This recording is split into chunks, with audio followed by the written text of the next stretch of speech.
Hello students, welcome to diploma electrical knowledge.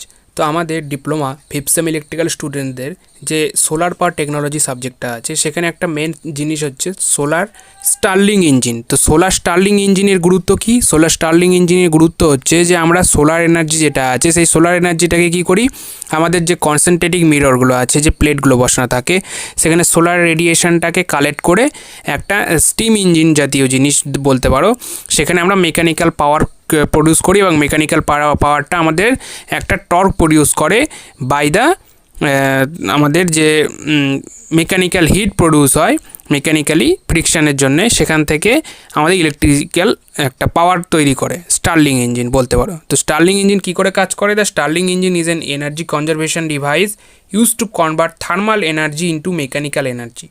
It is an environmental friendly engine because there is a use of natural resources to generate heat such as solar, wood, coal, biogas, hot water.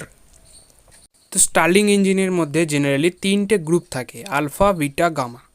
এটা কিন্তু আমাদের radiation না, এটা আমাদের একটা position আছে সেই প্লেটগুলোর, সেটার উপর নির্ভর করে দেওয়া থাকে।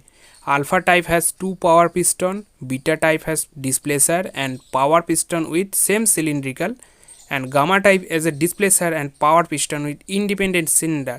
This article based on the gamma type engine.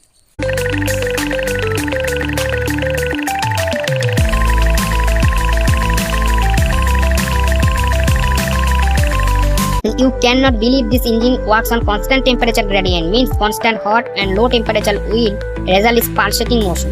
ঠিক আছে, তো এই সোলার স্টার্লিং ইঞ্জিনটা এতটাই একটা ভালো একটা ডিভাইস বলতে পারো, যেখানে আমরা যখন সোলার রেডিয়েশনটাকে ওর মধ্যে ইনপুট করব, সেই সময় সেখানে আমাদের একটা টর্ক প্রডিউস, সে টর্ক কী করে প্রডিউস করে, আমাদের যে বাইকের বা মোটরের যে ইঞ্জিন থাকে সেখানে যেমন পিস্টন কাজ করে, ঠিক একই রকমই এখানে একটা হিট প্রডিউস হয়, সেখানে টেম্পারেচার কোএফিসিয়েন্ট তৈরি, একটা হিট প্রডিউস হওয়ার জন্য সেখানে একটা প্রেশার ক্রিয়েট হয়। সেই প্রেশারটা আমাদের কী করে, সেই মেটালটাকে নিচের দিকে নামিয়ে দেয় প্রেশারের কারণে। ওখানে একটা আমাদের ফ্লুইড থাকে, সেই ফ্লুইডটা প্রেশারের কারণে নেমে যায়। আবার যখন সেটা লো টেম্পারেচার হয়, মানে ঠান্ডা হতে থাকে, তখন সেটা আবার উপরের দিকে উঠে যায়। ঠিক একই রকমভাবে উপরে এবং নিচে নামার মধ্যে দিয়ে আমাদের পিস্টন যেভাবে কাজ করে, ঠিক একই রকমভাবে আমাদের মেকানিক্যাল টু ইলেকট্রিক্যাল পাওয়ার এই স্টার্লিং ইঞ্জিন তৈরি করতে পারে।